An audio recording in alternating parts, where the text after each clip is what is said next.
Hey everyone, welcome to another edition of Hilton True Wealth Insights. Today we're going to talk about kind of a little bit different topic related to wealth. Actually, we're going to talk about mental health. Now, how does that relate to wealth? Well, it's really kind of your mentally, how you're thinking about your wealth and how you're approaching your wealth on a daily basis. So what do I mean by this? So people tend to get very emotional about their money. And one of the things that we work with our clients on all the time is, first of all, focusing on having patience and not getting kind of bent out of shape.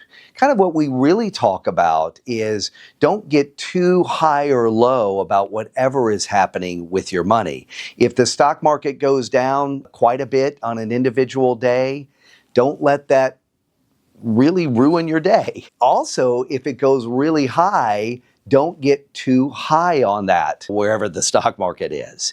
So really we want more of, and we teach our clients about having a more of an even keel about what's happening on an individual basis with your portfolio, whether it's going up and down, and ultimately how that affects the portfolio long term. So in other words, let's say, and so if you look at the average investor, most investors will only make about 2% per year in their portfolio. Why? Because they're buying and selling at all the wrong times. Why? Because their emotions, they're mentally getting too involved in the day-to-day up and down gyrations of their portfolios. When in reality, the best investors in the world, really the wealthiest of the wealthy, are looking long term. They're looking out 5 years, 10 years, sometimes often as far as 20 or 30 years down the road. So how does that help you from a mental standpoint in relation to your money? It's if you've got, let's say, a 5 or a 10-year time frame, you're really not very concerned about what's happening on a daily or weekly or even monthly basis. So you can sleep at night and understand we're really focused for your mental health.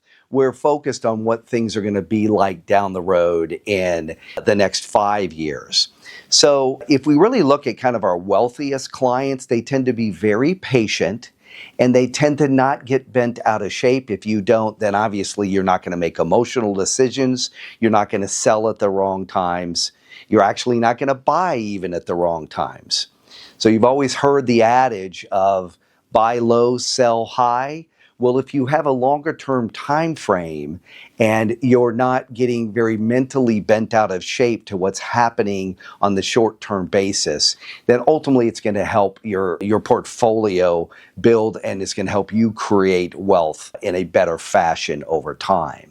Okay, so keep that in mind. So next time, because honestly, to tell you the truth, we think there's probably going to be a big correction here in the markets in the next, probably, maybe it's not going to be in the next few months, but it might be in the next year or two.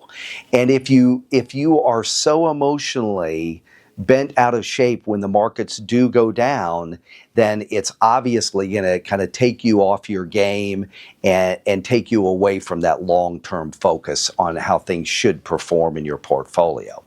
So anyway, so just keep that in mind on a daily basis, monthly basis, yearly basis on how your money actually works and how it works for the wealthiest over time. And I think that should help you a lot. For more information, go to the link in our bio.